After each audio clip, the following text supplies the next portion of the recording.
Hi friends, welcome to கற்பது TNPSC Tamil. இந்த video பதிவில் நம்ம 7ஆம் வகுப்பு தமிழ் புத்தகம் இயல் 6ல் இருக்க லைன் பை லைன் கொஷின்ஸ் பார்க்க போகிறோம். இதுக்கு முன்னாடி பார்த்தீங்கன்னா 6th இருக்க 9 இயல்களோட வீடியோஸும் நம்ம சேனலில் அப்லோட் பண்ணியிருக்கோம். 7th இருக்க முதல் 5 இயல்களோடைய வீடியோஸும் நம்ம சேனலில் அப்லோட் பண்ணியிருக்கோம். தொடர்ந்து இந்த மாதிரியான வீடியோஸ் பார்க்கணுன்னா நம்ம சேனலை சப்ஸ்கிரைப் பண்ணுங்கள். இப்போ கொஷின்ஸ் பார்க்கலாம். இந்த இயலில் இருக்க முதல் செய்யுள் ஒரு வேண்டுகோள். இச்செய்யுளின் ஆசிரியர் தேனரசன். முதல் கேள்வி, கலையுலக பெருமாக்களே என தொடங்கும் பாடலின் ஆசிரியர் தேனரசன். சொல்லும் பொருளும். பெருமாக்கள் என்ற சொல்லின் பொருள் படைப்பாளர்கள். நெடி என்ற சொல்லின் பொருள் நாற்றம். மழலை என்ற சொல்லின் பொருள் குழந்தை. வனப்பு என்ற சொல்லின் பொருள் அழகு. பூரிப்பு என்ற சொல்லின் பொருள் மகிழ்ச்சி. மேனி என்ற சொல்லின் பொருள் உடல். தேனரசன் எந்தெந்த இதழ்களில் கவிதைகள் எழுதியுள்ளார்? வானம்பாடி, தென்றல், குயில். யாருடைய கவிதைகளில் சமுதாய சிக்கல்கள் எள்ளல் சுவையோடு வெளிப்படும்? தேனரசன் கவிதைகளில். தேனரசன் இயற்றிய கவிதை நூல்கள் மண்வாசல், வெள்ளை ரோஜா, பெய்து பழகிய மேகம்.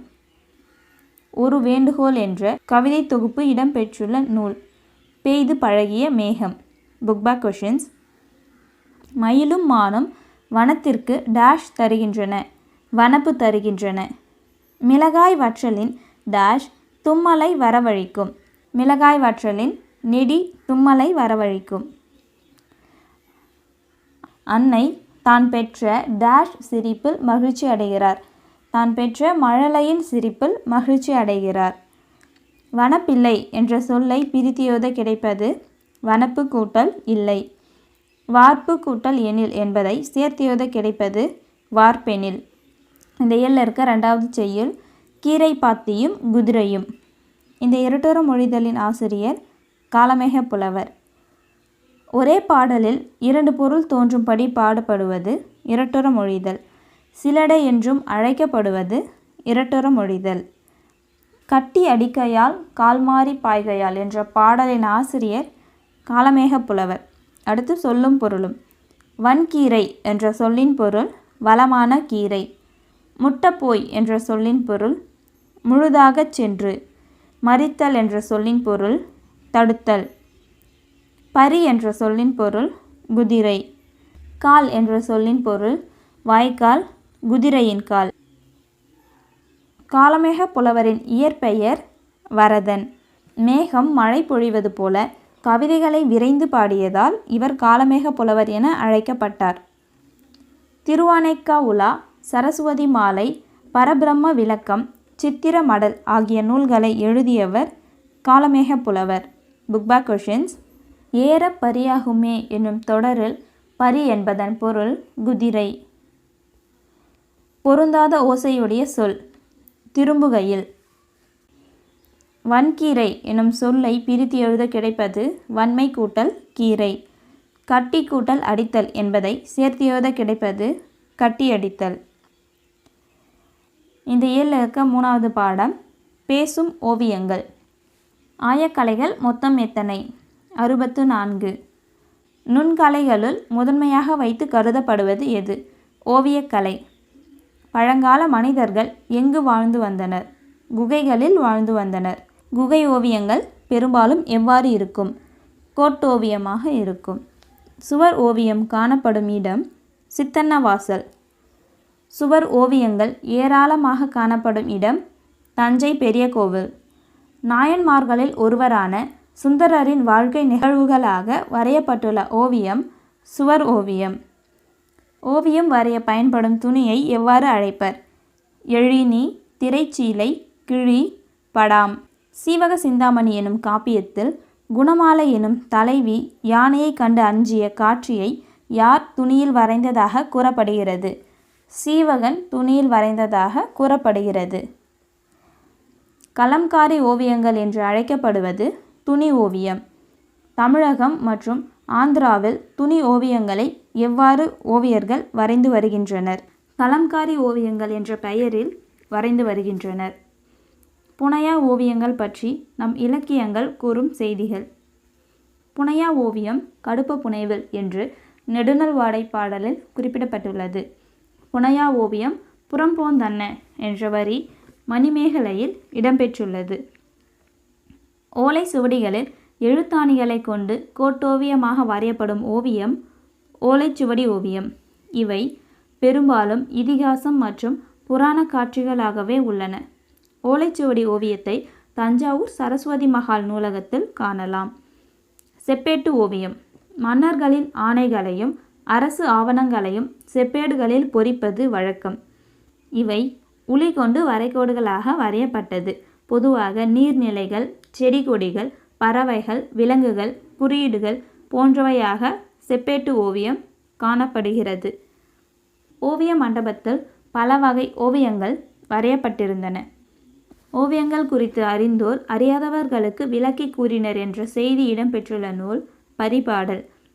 இன்ன பல பல எழுத்துநிலை மண்டபம் துன்னனர் சுட்டவும் சுட்டு அறிவுறுத்தவும் என்ற பாடல் பரிபாடலில் இடம்பெற்றுள்ளது. யானை தந்தங்களில் வரையப்படும் ஓவியம் தந்த ஓவியம். தந்த ஓவியங்கள் அதிகம் காணப்படும் இடம் கேரள மாநிலம். கண்ணாடி ஓவியங்களை உருவாக்கும் ஓவியர்கள் மிகுதியாக உள்ள இடம் தஞ்சாவூர். தற்காலத்தில் பரவலான பயன்பாட்டில் இருக்கும் ஓவியம் தாள் ஓவியம். கோட்டோவியங்கள், வண்ண ஓவியங்கள், நவீன ஓவியங்கள் என பல வகையான வடிவங்களில் காணப்படுவது தாள் ஓவியங்கள். கரிக்கோல், நீர் வண்ணம், எண்ணெய் வண்ணம் ஆகியவற்றை பயன்படுத்தி வரையப்படுவது தாள் ஓவியம். அரசியல் கருத்துக்களை எளிமையாக விளக்குவதற்கு பயன்படும் ஓவியம் கருத்துப்பட ஓவியம். கருத்துப்பட ஓவியத்தை இந்தியா என்ற இதழில் பாரதியார் முதலில் அறிமுகப்படுத்தினார். கருத்துப்படத்தின் வேறு பெயர் கேலி சித்திரம். மனித உருவங்களை விந்தையான தோற்றத்தில் நகைச்சுவை தோன்றும்படி வரைவதையே கேலி சித்திரம் என்பர். வேறு பெயர்கள் அறிவோம். ஓவியத்தை குறிக்கும் வேறு பெயர்கள்: ஓவு, ஓவியம், ஓவம், சித்திரம், படம், படாம், வட்டிகை செய்தி. ஓவியம் வரைபவரை குறிக்கும் வேறு பெயர்கள்: கண்ணுள் வினைஞர், ஓவியப் புலவர், ஓவமாக்கல், கிளவி வல்லோன், சித்திரக்காரர், வித்தகர். ஓவியக் கூடத்தை குறிக்கும் வேறு பெயர்கள்: எழுத்தொழில் அம்பலம், எழுத்துநிலை மண்டபம், சித்திர அம்பலம், சித்திர மடம், சித்திர மண்டபம் மற்றும் சித்திர சபை. ஐரோப்பிய கலை நுணுக்கத்துடன் இந்திய கதை மரபுகளை இணைத்து ஓவியங்களில் புதுமைகளை புகுத்தியவர் ராஜா ரவிவர்மா. நாட்காட்டிகளில் அதிகம் பயன்படுத்தப்பட்ட ஓவிய முறை யாருடையது? ராஜா ரவிவர்மா. நாட்காட்டி ஓவியம் வரையும் முறையின் முன்னோடிகளுள் ஒருவராக கருதப்படுபவர் கொண்டையராஜி. புக்பாக் கொஷின்ஸ். குகை ஓவியங்களில் வண்ணம் தீட்ட பயன்பட்ட பொருள்களில் ஒன்று டேஷ் மண்துகள். நகைச்சுவை உணர்வு வெளிப்படுமாறு வரையப்படும் ஓவியம் டேஷ் கேலி சித்திரம். கோட்டோவியம் என்னும் சொல்லை பிரித்தியோதை கிடைப்பது கோடு கூட்டல் ஓவியம். செப்பேடு எனும் சொல்லை பிரித்தியோதை கிடைப்பது செப்பு கூட்டல் ஏடு. எழுத்து கூட்டல் ஆணி சேர்த்தியோதை கிடைப்பது எழுத்தாணி. கருத்து படங்களை அறிமுகப்படுத்தியவர் பாரதியார்.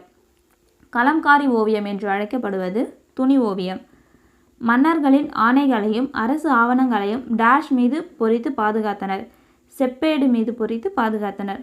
இந்த ஏழில் இருக்க 4வது பாடம் தமிழ் ஒளிரிடங்கள். இந்தியாவின் தொன்மையான நூலகங்களுள் ஒன்று தஞ்சை சரஸ்வதி மகால் நூலகம். இவை கிபி 1122ஆம் ஆண்டு முதல் இயங்கி வருவதாக கல்வெட்டு செய்திகள் குறிப்பிடுகின்றன. தமிழக அரசால் 1981இல் தமிழ் பல்கலைக்கழகம் நிறுவப்பட்ட இடம் தஞ்சாவூர். இந்திய நாகரிகத்தின் பண்பாட்டு கூறுகள் அனைத்தையும் விரிவாகவும் ஆழமாகவும் ஆராய வேண்டும் என்பதே இப்பல்கலைக்கழகத்தின் நோக்கமாகும். சென்னையில் உள்ள உ.வே.சா நூலகம் எப்போது தொடங்கப்பட்டது? 1942ஆம் ஆண்டு தொடங்கப்பட்டது. 1869ஆம் ஆண்டு தொடங்கப்பட்ட கீழ்திசை நூலகம் எங்குள்ளது? சென்னையில் அண்ணா நூற்றாண்டு நூலகத்தின் 7ஆம் தளத்தில் அமைந்துள்ளது. தமிழ்நாட்டின் மைய நூலகம் என்று அழைக்கப்படுவது கன்னிமரா நூலகம். இது சென்னையில் உள்ளது. கன்னிமரா நூலகம் தொடங்கப்பட்ட ஆண்டு 1896. இது இந்திய நாட்டின் களஞ்சிய நூலகங்களுள் ஒன்றாகவும் விளங்குகிறது. இங்கு 6 லட்சத்திற்கும் மேற்பட்ட நூல்கள் உள்ளன. 3ஆம் தளத்தில் மறைமலை அடிகள் நூலகமும் உள்ளது. திருவள்ளுவரின் புகழை உலகறிய செய்யும் வகையில் சென்னை கோடம்பாக்கத்தில் வள்ளுவர் கோட்டம் எனும் கலைக்கூடம் அமைக்கப்பட்டுள்ளது. இந்தியாவின் தெற்கு எல்லையாகிய கன்னியாகுமரியில் திருவள்ளுவர் சிலையானது தமிழக அரசால் எப்போது திறந்து வைக்கப்பட்டது? ஜனவரி 1, 2000ஆம் ஆண்டு. சிலையின் உயரம் 133 அடி. திருவள்ளுவர் சிலை அமைப்பதற்கு 3 டன் முதல் 8 டன் வரை உள்ள 3681 கருங்கற்கள் பயன்படுத்தப்பட்டுள்ளன. உலக தமிழ்ச் சங்கம் நிறுவப்பட்டுள்ள இடம் மதுரை தல்லாக்குளம் காந்தி அருங்காட்சியகம் அருகில். 5வது உலக தமிழ் மாநாடு நடைபெற்ற இடம் மதுரை. இது 1981ஆம் ஆண்டு நடைபெற்றது. தருமிக்கு பாண்டிய மன்னன் பொற்கிழி வழங்கிய திருவிளையாடல் புராண காட்சி உலக தமிழ்ச்சங்க அரங்கின் நுழைவு வாயிலில் புடைப்புச் சிற்பமாக செதுக்கப்பட்டுள்ளது. சிற்ப கலைக்கூடம் அமைந்துள்ள இடம் பூம்புகார். சோழர்களின் தலைநகரமாகவும் துறைமுக நகரமாகவும் விளங்கியது பூம்புகார். பூம்புகார் பற்றிய செய்திகள் இடம்பெற்றுள்ள நூல் சிலப்பதிகாரம் பட்டினப்பாலை. பூம்புகாரில் மருவூர்பாக்கம் எனும் கடல் பகுதியும் பட்டினப்பாக்கம் எனும் நகர பகுதியும் இருந்ததாக குறிப்பிடும் நூல் சிலப்பதிகாரம். பூம்புகார் நகரில் சிற்பக்கலைக்கூடம் ஏற்படுத்தப்பட்ட ஆண்டு 1973. கண்ணகியின் வரலாற்றை விளக்கும் 49 சிற்ப தொகுதிகள் இதில் இடம்பெற்றுள்ளன. இந்த இயலில் இருக்க இலக்கணம் தொழிற்பெயர். ஒரு செயலின் அல்லது வினையின் பெயராக அமைவது தொழிற்பெயர். தொழிற்பெயர் எண், இடம், காலம், பால் ஆகியவற்றை காட்டாது. படர்க்க இடத்தில் மட்டும் வரும். தொழிற்பெயரின் வகைகள்: விகுதி பெற்ற தொழிற்பெயர், முதல்நிலை தொழிற்பெயர், முதல்நிலை திரிந்த தொழிற்பெயர். விகுதி பெற்ற தொழிற்பெயர்: நடத்தல், உண்ணல், வாழ்வு, வாழ்க்கை ஆகிய பெயர்களில் நட, உண், வாழ் ஆகிய வினைப்பகுதிகள் தல், அல், ஊ, கை ஆகிய விகுதிகளோடு சேர்ந்து தொழிற்பெயராக அமைந்துள்ளன. இவ்வாறு வினைப்பகுதியுடன் தொழிற்பெயர் விகுதி சேர்ந்து வருவது விகுதி பெற்ற தொழிற்பெயராகும். தல், அல், அம், ஐ, கை, வை, கு, பூ, உ, தி, சி, வி, மை போன்றவை தொழிற்பெயர் விகுதிகள். ஒரு தொழிற்பெயரில் பகுதி மட்டும் தனியே நின்றால் அதற்கு முதல்நிலை தொழிற்பெயர் என்று பெயர். உதாரணம்: ஆடுதல் என்பது தொழிற்பெயர். ஆடு என்பது முதல்நிலை திரிந்த தொழிற்பெயர். பாடுதல் என்பது தொழிற்பெயர். பாடு என்பது முதல்நிலை திரிந்த தொழிற்பெயர். ஒரு தொழிற்பெயரில் முதல் நிலையில் உள்ள எழுத்தானது நெடில் எழுத்தாக திரிந்து தொழிற்பெயரின் பொருளை உணர்த்துமாயின் அதற்கு முதல்நிலை திரிந்த தொழிற்பெயர் என்று பெயர். எடுத்துக்காட்டு: பெறுதல் என்பது தொழிற்பெயர். பெறு என்பது முதல்நிலை தொழிற்பெயர். பேறு என்பது முதல்நிலை திரிந்த தொழிற்பெயர். எல்லா தொழிற்பெயருக்கும் ஒரு முதல்நிலை தொழிற்பெயர் உண்டு. ஆனால் எல்லா முதல்நிலை தொழிற்பெயருக்கும் முதல்நிலை திரிந்த தொழிற்பெயர் என்று ஒன்று இருக்க வேண்டிய அவசியமில்லை. Book back questions. பின் வருவனவற்றுள் விகுதி பெற்ற தொழிற்பெயர் டேஷ். படித்தல். பின் வருவனவற்றுள் முதல்நிலை திரிந்த தொழிற்பெயர் டேஷ். ஊறு. அடுத்து பொறுத்துக. ஓட்டம் என்பது விகுதி பெற்ற தொழிற்பெயர். பிடி என்பது முதல்நிலை தொழிற்பெயர். சூடு என்பது முதல்நிலை திரிந்த தொழிற்பெயர். அடுத்து கலைச்சொல் அறிவோம். படைப்பாளர் என்ற சொல்லின் ஆங்கில சொல் கிரியேட்டர். சிற்பம் என்ற சொல்லின் ஆங்கில சொல் ஸ்கல்ப்சர். கலைஞர் என்ற சொல்லின் ஆங்கில சொல் ஆர்டிஸ்ட். கல்வெட்டு என்ற சொல்லின் ஆங்கில சொல் இன்ஸ்கிரிப்ஷன்ஸ். கையெழுத்துப்படி என்ற சொல்லின் ஆங்கில சொல் மேனுஸ்கிரிப்ட்ஸ்.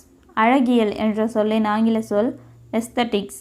தூரிகை என்ற சொல்லின் ஆங்கில சொல் பிரஷ். கருத்துப்படம் என்ற சொல்லின் ஆங்கில சொல் கார்ட்டூன். குகை ஓவியங்கள் என்ற சொல்லின் ஆங்கில சொல் கேவ் பெயிண்டிங்ஸ்.